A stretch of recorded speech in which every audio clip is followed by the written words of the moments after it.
You ready? Good afternoon. This is the House Appropriations Committee. It is Monday, February 10th, 2025. It is just after 2:30 in the afternoon, and we're continuing to talk about the FY26 budget. With us now, we have the folks from the Cannabis Control Board, James Pepper, who's chair of the board, and Olga Fitch, who's the executive director. So it's nice to see you. I think this is your first time in our committee, and we have a lot of new people here and there. So I think we'll go around and introduce ourselves. We did a brief introduction. You won before? We did. We did. Yes. For budget adjustment. We did have you come in. We also have Representative Lucy Boyden from House Government Operations Committee, which also you work with for cannabis control. So she's joining us. We're having all of her areas today. So that's great. Thanks for joining us, Rep. Boyden. And again, as before, if you have questions, just let us know and you're welcome to ask, participate. So, okay, great. Well, we'll let you guys go ahead then. Thank you very much. And just for the record, James Pepper, chair of the Cannabis Control Board. And I'm joined by.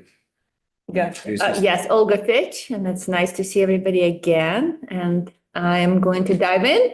And please feel free to stop me at any point, of course, if you have questions or need clarifications. So I think everybody should see that, have that file. Okay, great. So I'll sort of use that as a way to navigate this conversation. We've included a page showing our organizational structure, mostly to give folks an idea of the size of our agency and sort of different departments that it is comprised of. Our growing department is our compliance and enforcement team. We are now at 7 field agents, plus a deputy director and a director to do the compliance and enforcement work. We have some vacancies on our teams as well. So some of the savings right now in our budget are related to us trying to fill these vacancies. Mm-hmm. And as you can see, our quality control lab section is completely vacant. Again, that's because our lab has been a work in progress. We have just last week gone under a lease with the help of our folks, friends at BGS, for a place in Colchester. So we are now entering a phase where we'll be working on building out our lab and going forward with the hiring for these positions. But up until now, this have been given to us, these positions, but they have not yet been filled. Yes. So in the meantime, how is quality control being done? It is done with the help of 2 private labs that we have under a contract with us, who we work with closely as they're doing all of the work for us. But again, we've identified the need a while ago to have our own reference lab. Yeah. And we are working diligently towards getting one stood up and having it within our complete control. So do you have applicants For these positions? we do not know. We Not have yet. not gone out yet. Nothing is posted. We'll be posting for the director position soon, and then we'll have that director drive the hiring of the chemists. So we're going to hold off on that until we have a director on staff. Yes. Is there a time frame? So for the lab director posting, I think we'll be going out in the next week or 2, as early as next week of 2. So if we are lucky and we get somebody good right off bat, maybe the next couple months, we'll have a director who could help with a lot of operational needs. And then it will be up to that person in many ways to determine when it's time to get the technicians hired. I think the fit up for the lab, the space itself is about 3 months. So we have this kind of gap right now where we can hire the director, and BGS is working on the fit up of the physical space.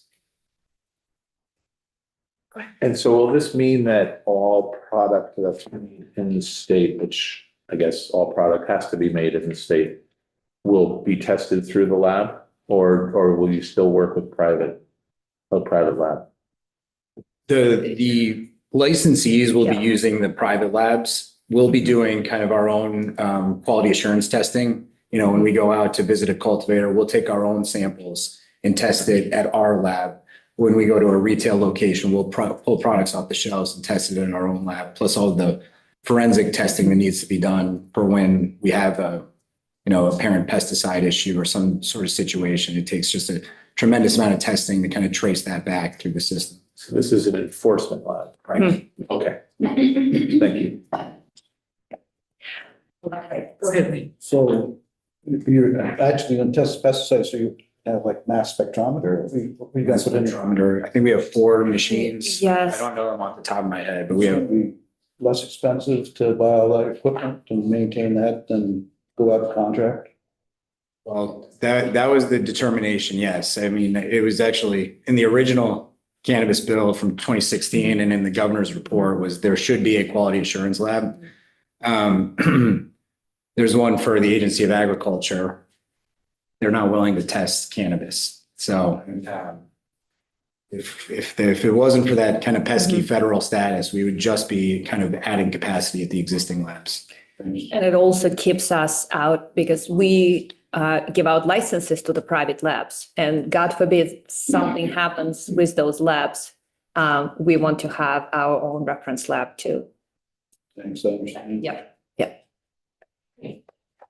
That's sort of our work structure. And so now we'll look at the budget documents. And so what I have here for you in this report is a roll-up report. You should have also received a budget development form, which is separate. They're similar, but I'll use the one from this presentation to sort of walk you through. I highlighted in orange changes that sort of may stand out to you. So I could touch on those in more detail, but I'm also happy to answer any other questions. So looking into the personal services section, salaries and wages and fringe benefits are up. I think that's basically other folks might have seen that too. Yes, so we don't need to go over those unless Yeah. there's something really unusual. I imagine you've moved some things from contractors and third party, the 2 lines below it to the 2 lines above, and that's why there's an increase. Yes, that's where we used to budget for the positions that did not yet exist, like such as a director position, the lab, and now that position is bumped into the salaries and wages. Okay. So those are the changes that you're seeing, but it's a gain of 1 year over year, full-time positions. So then, I mean, looking lower at the operating section. So here, let's see, rentals seen a slight bump. That's us buying another leasing another vehicle. So we've gained a field agent position and we need to get that person a vehicle. So the additional increase in rental cost is towards the vehicle. Other purchase services, we are seeing here a little bump. That's where we budget for the labs.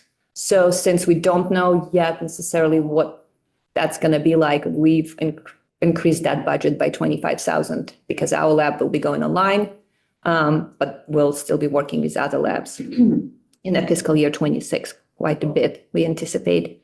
And then property rental, that is the lease amount for the lab. So we are adding a whole other local space. Yes, we are basically we are getting additional 90,000, I think, a year to rent the space in Colchester.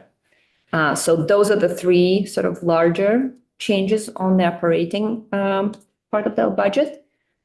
And if folks are good, I'll flip to the last page here. And so here you just see a grant section, and this $10,000 we are budgeting is we have executed a memorandum of understanding with DLL, with Wendy's team, to help support our efforts when we need a law enforcement person going into one of our establishments. For example, if there is an operation, we need to test for ID checks, whether or not minors are allowed.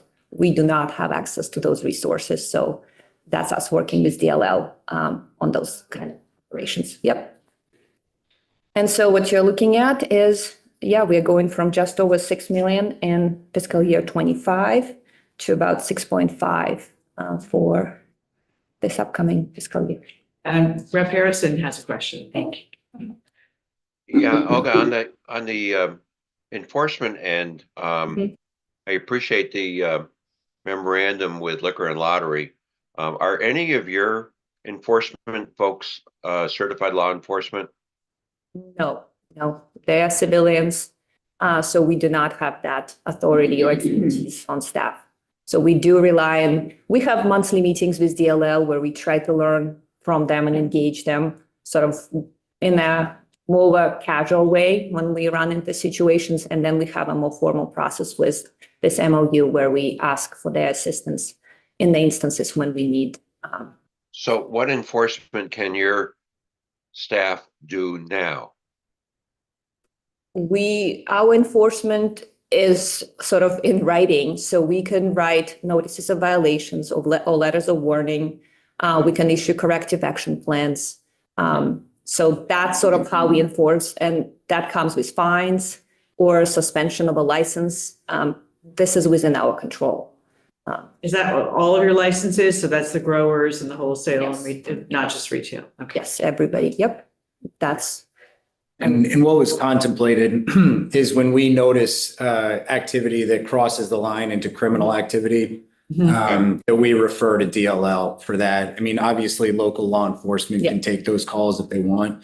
But when we notice it, when our inspectors find criminal activity, we refer to DLL. or state police. It depends on judgment, because sometimes it's Okay, obvious. that's helpful. So you can withdraw or suspend someone's license to operate, which is probably in most cases all the deterrent you need. But if it's criminal, then you bring in certified law enforcement. Is that my understanding? Yes. Make a referral. Yep, and then they get to decide. All right, thank you. So that's sort of this portion of the presentation. Looks good. I wanted to touch on a new position that is not included in this budget, but that we are introducing in the cannabis miscellaneous bill. And there's a bit of a narrative here for folks, and I could sort of go over that. So what we are looking for is another attorney position that would reside within our compliance and enforcement division. And that would be the person who supports the management of our agency's enforcement caseload. So again, it's drafting those same notices of violation and letters of warning, structuring corrective action plans, and litigating cases as needed. And so that role will be very different from any policy of operations responsibilities that our sole attorney on staff, our general counsel right now, does. And so what we are trying to do is separate the policy work from the enforcement work that's been happening within the agencies. And again, we find that that separation is truly the best practice for agencies. Again, right now, we're using our policy attorney as a stand-in prosecutor when our cases become contentious. And that could lead to conflicts, and we do not have a backup role if that is the case. And also, we are facing challenges with the workload because, again, when we have a handful of active contested cases, appeals, or challenges, policy work has to take a back seat, or vice versa. When we have rulemaking work that needs to get done and we have several enforcement actions pending, then sometimes those enforcement action cases have to take a back seat. So that's where we are at, and that's the reason and rationale. Yes. Enforcement actions against licensees. Is there, you're not involved with enforcement actions against unlicensed growers or sellers? No, we would not be. Those would be referrals. If we know of those cases, we would refer them to law enforcement.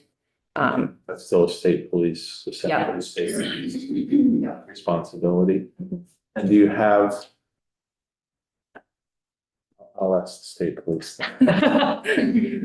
Good. Just to follow up on that, what's the nature of any of the cases that your attorney would be dealing with currently? Yeah, so you might have heard we have some advertising challenges happening. So a lot of our violations that we uncover stem from folks violating the advertising rules, for example, operational rules. For example, our field agents uncovering that the IDs are not being checked at the door, or that the point of sale system is being unplugged when somebody, or that the cameras are not working, or disconnected at certain periods of time, or there has been lapses of insurance, there is a requirement.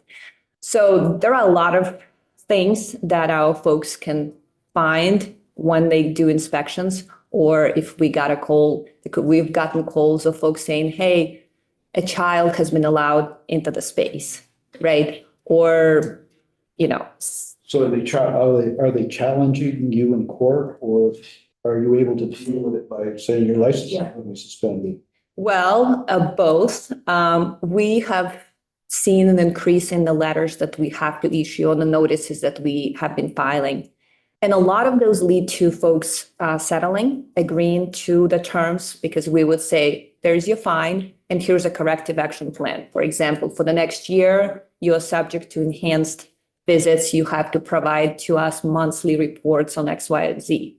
But there are situations, and we are seeing more and more, where folks do not want to accept the settlement terms.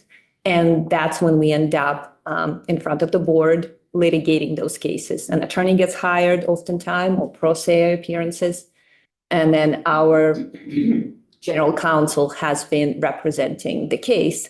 And in the last, we've been seeing a lot more of that happening with the increased enforcement activity that we are. Represents good. What are the top 2 or 3 violations that you're seeing? Right now it's advertising, and I would say operational challenges. Folks just, issues being uncovered during inspections, something in the way that the business is run, not compliant with, their governing documents. And again, that's cameras or point of sale systems or anything to that degree. But we've seen different things. Again, ID not being checked. We've seen those complaints. We have an anonymous complaint channel where folks in the community or anybody else could submit complaints. And so a lot of those get investigated and then presented to our general counsel and director of compliance and enforcement make a determination is there is enough there. So to move forward with a notice of violation or letter of warning. And sometimes there is, sometimes it isn't. So, but we're having those conversations. Thank you. Mhm. Okay, continue. Let's see. All right. Now an exciting funding and revenue part of this presentation. So you probably may know that throughout this fiscal year, a portion of the excise tax revenue has been used to cover the balance of our agency's operational costs first, and then the remainder would be transferred to the general fund. And the latest amount transferred was $15.4 million. So that's from the fiscal year 24. But now, effective fiscal year 26, there is going to be a change since cannabis excise tax revenue is no longer going to fund CCB operations directly. Instead, all of that revenue will go straight to the general fund. And then the Cannabis Regulation Fund will consist solely of fees, renewal fees, application fees, and administrative penalties. So with that, if we look at budget and revenue, and I wanted to just note there's a small error here. Instead of $6.65 million listed as expected operational costs, it's 6.5 based on the last page. We had a little miscommunication on that, so my apologies. So our projected fine revenue is 2.61, and then the idea is that the governor's recommended budget will allow a retention of necessary funds from FY25 year-end balance to meet our FY26 costs. So again, it's based on the projected fee and fine revenue. It's an estimate. It may be a little bit higher, a little bit lower, but the general the allocation will be made out of general fund. So we knew when this structure was set up that it wasn't sustainable to just use your fees. And I had talked a couple of years ago to the chair of Ways and Means about this. And are you talking to that committee about changing? Because this is, about changing the way we're doing it. Are you having conversations with them about that? I've spoken primarily to Chair Byron and Okay. House Gov Ops. Yeah. He's going to be sponsoring, along with Representative Boyd, a miscellaneous cannabis bill. We've alerted him to this, and that it happened in the budget. So I don't know if it's actually their decision or their jurisdiction or It's not. a revenue issue. It's a revenue issue. Yeah. So it's House Ways and Means who can change, the percentages or what comes from the excise tax to fund the Cannabis Control Board, et cetera. So I will just remind the chair when I meet with her this week to this is something that we need to think about. We knew it was going to get to this point, and we knew that we were going to have to make some decisions, and here we are. So, yeah. Yeah. And I know that she was wanting to the chair of House Ways and Means, re-examine some of our fees, just because, it's been 3 years, and Right. in a normal cycle, that would be a good time to look at them again. Yeah. So it would be a good opportunity to do that, those two projects at once. Yeah. Okay. I'm just making a note about that now. Great. Thank you. I'm not seeing other questions, so, oops, I do see a question. I just, maybe there's something I'm not getting. Is in FY 26 and moving forward, the excise tax that goes directly to the general fund, will 30% of that still then go to the Department of Health for prevention? Okay, just.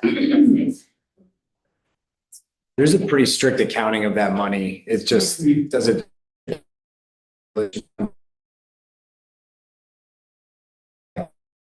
I think either way, the governor's proposal is to have a special fund set up for the substance misuse prevention. Put that in, put something new in there about that so that it would be clearly delineated, so. Yeah, I got a little confused by this one bullet, so I thought it was maybe only applying to FY. Never mind. I'm clear Got it now. Yeah. Great. That's good. Okay, so I'll move to the last page here.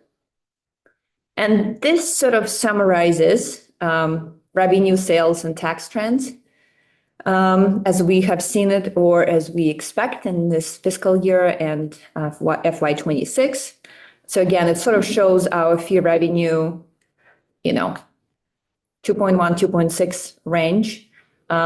Again, that's application fees, licensing fees, and any administrative penalties that make up that column. And then we're seeing an projected increase in the taxable sales and obviously a corresponding increase in the sales tax and the excise tax. So kind of a quick summary of what we are looking at. And again, and I did put a quick note here in terms of our current structure and that our fees are not going to be able to sustain us. And we just don't see that changing. Right. Okay, thank you. Are there any more questions for Nigro? Mike, go ahead. Mike Nigro is your liaison. Just a question about the taxable sales, because I feel like previously you discussed kind of the expectation that cannabis sales in Vermont should be leveling off at some point as kind of our markets established, and we have a lot of neighbors with established markets. So, I mean, but it looks like you're still projecting pretty strong growth for the next couple of years. I should say that these are the joint fiscal office numbers. They come from the consensus revenue forecast. But we also anticipate additional growth, mostly because this really isn't a static market. There's all sorts of factors that could force it to constrict or expand. But if we just kind of keep licensing and start capturing more and more of the market on the regulated side, continue to kind of shift people from the illicit market, and we have kind of more proliferation of retail licenses and things like that, we expect there to be some continued growth. I mean, we certainly haven't kind of stated mission accomplished on, shifting consumers to the regulated market from the alternative markets that exist, the illicit market and, the intoxicating hemp market as well.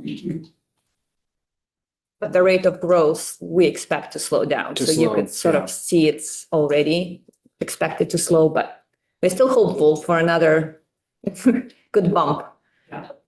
Yeah, I know there's been issues around retailers and where they land and, and who's closing because there's too many in the same block or whatever. So I know that the usual sort of growing pains that you've really worked hard to try to minimize, can't deal with all of it, but it's been an interesting challenge. So yeah, go ahead. Can I ask a follow-up? Yeah. So, years ago, as recreational was becoming legal, we found out through the system that the state can't be a control state when it comes to marijuana, as opposed, in the sense that we can't store the marijuana and then distribute it outwards to the stores, but your board can control the number of retail shops that are available. Can you make rules to say, well, Waterbury is 5,000 people, so 5,000 people from 100 to a newborn, so it's not 5,000 potential customers. Does the board have that right to control the number of retail outlets in any particular municipality? So it's somewhat complicated, and there is an evolution on this policy as well, which was we're an open licensing system in general, as opposed to a capped licensing system where there's like a lottery or a raffle for 10 spots. You gave the board the authority initially in 2020 in the bill that created the board, the authority to close application windows, but not in a specific town, just for the statewide. So that's what we've done right now, actually. We're in a licensing moratorium on retail. Last year, the House Government Operations kind of miscellaneous cannabis bill that was passed gave the board authority over retail siting based upon population and needs of the market. So that was never an original authority. So we are currently going through the rulemaking process to establish exactly kind of a situation that you're talking about, where once based upon population, once you hit a certain number, that's the maximum number of stores that will be allowed in that municipality. And we also do some kind of regional analysis as well about kind of neighboring towns. Those rules have not been fully promulgated. We're in the public comment period right now. So how will that work in terms of, say Burlington has X number, depending on your opinion, it may be too many. I've always assumed that the market will determine how many stores a particular community or municipality will handle, but then South Burlington has the right to choose whether or not they have any stores or not. So how do you, I'll accept rules are being promulgated. Yeah, I mean, so Burlington is a situation, if we had that more kind of scalpel approach prior initially, we probably wouldn't have wanted 14 in Burlington, or 15, I think it is. But our authority was to shut it down statewide, and we don't think that we've kind of succeeded in the mission of kind of getting regulated cannabis in all of the spots in the state where there is demand. And so how it's going to work if our rules are to be promulgated in the way that they are now is the maximum any town could have, including in Burlington, would be 6. The incumbent licensees could continue to renew until they decide to exit the market. And then once they get below 6, then we would accept an application for a new one in Burlington. Which sort of aligns it. It aligns it in a parallel fashion, not in the same fashion as what happens with the retail liquor stores. Right. I mean, that we've hit a par of roughly 80 but we're a control state. We can determine how many liquor stores are in any particular area. It's not, it's similar, but not the same as what I'm hearing. It's a unfortunate task that we as a statewide entity have to make these calls, which really, to me, I think we're always meant to be local decisions. I think if Burlington didn't want, Burlington wanted all of their cannabis shops to be on the outskirts of town or near police, like close proximity to law enforcement for a quick response. And I think, the thought was they form a local cannabis commission. They pass ordinances or suggest ordinances to the select board to pass those ordinances. And each town could have their say as to how many or how few or create zoning around it. I think what happened is that, the bill passed in October of 2020 because of the special session and the pandemic. The board had to start issuing licenses in September of 2021 or 2020. The dates are a little off, but the lag, there wasn't enough time for towns to really understand what their authority was and to start issuing these ordinances. So what we saw is kind of, you've got 6 in Mooresville, 6 in Rutland, 14 in Burlington. The kind of major population centers have the kind of really densely populated retail establishments. And, while, we're trying to catch up with these retail setting rules, we decided to put a moratorium on issuing new ones so that we could kind of get a little bit more geographic distribution in place. But it's not a perfect system, certainly. I agree with you that this is kind of a free market issue. But, no one would expect the cannabis, a statewide agency to determine how many, Italian restaurants should be in a given town. That's kind of free market stuff. But I just, at some point we have to recognize that these businesses don't have bankruptcy protection. They're all kind of putting in their own private capital and they can do extreme damage to individuals, that crash out of this market. Rick Kasenska has a question. Is there a point in time where this moratorium may be relaxed for a little bit, or Our general thinking, kind of getting ahead here a little bit? Yeah. Trying to get some things more. our general thinking is to kind of fine tune this rule that we have, which is based upon just what's your population of your town? If you have 4,000 people, you can have 2. If you have 6,000 people, you can have 3. Fine tune that with the help of the industry, because they feel very strongly about this, both for and against these retail setting rules. And then once the rule is promulgated, open it back up under these new conditions. However, of course, there was discussion of just a 2-year moratorium on all licenses in some of the committees of jurisdiction last year. So it's, the legislature could step in if they just don't want any more retail.